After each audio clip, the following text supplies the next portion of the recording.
خودی ہو علم سے محکم تو غیرت جبرائیل، اگر ہو اس سے محکم تو سورہ اسرافیل۔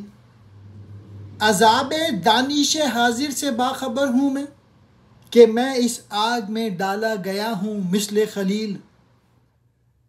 فریب خوردہ منزل ہے کاررواں ورنہ، زیادہ راحت منزل سے ہے نشاط رحیل۔ مطلب یہ ہے کہ اگر انسان علوم و فنون میں مہارت حاصل کرے گا تو فرشتوں کو اس پر رشک آنے لگے گا، لیکن اگر وہ عشق اختیار کرے گا تو اس میں یہ طاقت پیدا ہو جائے گی کہ وہ مردوں کو زندہ کر دے گا۔ اللہ نے پہلے شعر میں علم اور عشق کے متعلق بتایا ہے۔ اگر انسان کی خودی علم سے پختہ ہو جائے، یعنی علوم میں پوری مہارت حاصل کرے، تو فرشتوں کے سردار حضرت جبرائیل کو بھی اس پر رشک آنے لگے گا۔ اگر خودی اس سے مضبوط و مستحکم ہو جائے تو اس میں وہ انقلابی تاثیر پیدا ہو جاتی ہے جو خدا قیامت کے دن سورہ اسرافیل کو عطا کرے گا۔ دوسرے شعر میں اقبال کہتے ہیں کہ میں موجودہ زمانے کے فلسفے اور سائنس کے عذاب کو خوب سمجھتا ہوں۔ یہ آگ اور مجھے بھی حضرت ابراہیم خلیل اللہ کی طرح اس آگ میں ڈالا گیا ہے۔ مراد یہ ہے کہ یہ فلسفہ اور سائنس انسان کو جس طرف لے جاتے ہیں وہ راہ حق سے بہت دور ہے، اس لیے اسے آگ قرار دیا اور کہتے ہیں کہ میں اس آگ میں پڑ کر تمام مصیبتیں جھیل چکا ہوں، لہٰذا مجھے اس سے پوری آگاہی ہے، لیکن خدا کی رحمت سے یہ آگ انہیں جلا نہ سکی اور وہ اس سے سلامت نکل آئے، جس طرح حضرت ابراہیم علیہ السلام نمرود کی آگ سے نکل آئے تھے۔ میں اقبال کہہ رہے ہیں کہ میرا قافلہ یا میرے لوگ سراب کو منزل سمجھ کر دھوکہ کھا بیٹھے ہیں اور وہ سستانے کے لیے رک گئے۔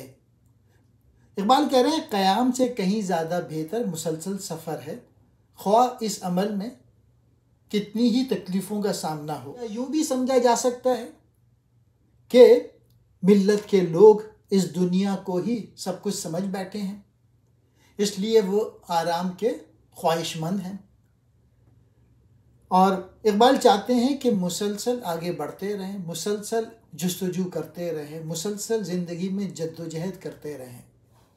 انگلش میں کہتے ہیں success is a journey not a destination. عذاب دانش موجودہ زمانے کی عقل کا عذاب، مثل خلیل حضرت ابراہیم کی طرح۔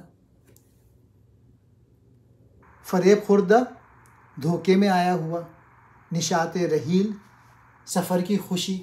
نظر نہیں تو میرے حلقہ سخن میں نہ بیٹھ، کہ نقطے ہائے خودی ہیں مثل تیغ اصیل۔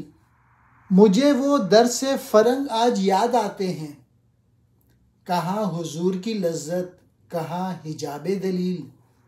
اندھیری شب ہے جدا اپنے قافلے سے ہے تو، تیرے لیے ہے میرا شعلہ نوا قندیل۔ غریب و سادہ و رنگی ہے داستان حرم، نہایت اس کی حسین ابتدا ہے اسماعیل۔ اقبال کہہ رہے ہیں اگر تجھے بصیرت سے کوئی حصہ نہیں ملا تو میری شاعری کے حلقے میں نہ بیٹھ اور میری باتیں نہ سن، اس لیے کہ میں خودی کے نقطے بیان کرتا ہوں، اور میری خودی کی جو باتیں ہیں وہ تو دل میں اتر جانے والی ہیں، اور ان میں ایسی کاٹ ہے جو اصل لوہے کی تلوار میں ہوتی ہے۔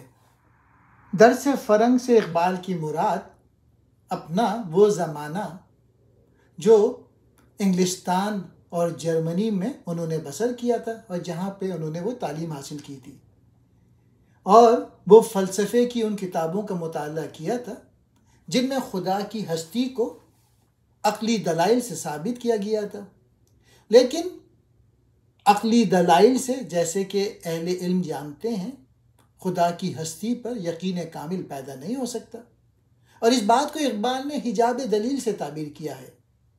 یعنی عقلی دلائل دراصل ایمان کے بجائے شکوک پیدا کر دیتے ہیں، اور اس کا تجربہ دنیا کے ہر فلسفہ دان کو ہوا ہے۔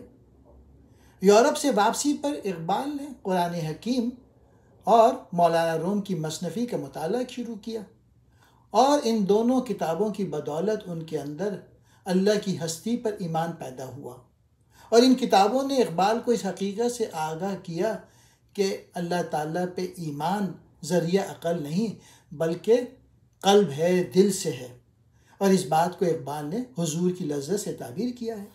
پھر اقبال کہتے ہیں، اے ملت کے لوگوں، رات اندھیری ہے، یعنی اس وقت زوال چھایا ہوا ہے مسلمانوں پہ، اور تو اپنے قافلے سے بچھڑ گیا ہے۔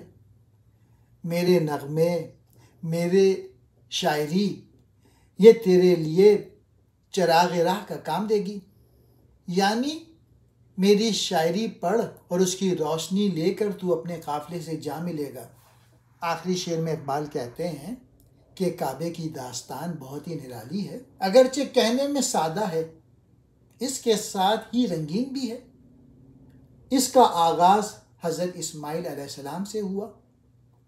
حضرت امام حسین اس آخری باب تھے، یعنی یہ پوری داستان ایسی قربانیوں سے بھری ہوئی ہے جو ہمیشہ اس دنیا میں تازہ و پائندہ رہیں گی، اور اس کی یاد سے کائنات کی فضائیں کبھی خالی نہ ہوں گی۔ یعنی اسلام اللہ کی راہ میں جان اور مال دونوں کو قربان کر دینے کا نام ہے۔ تیغ اصیل اصل لوہے کی تلوار۔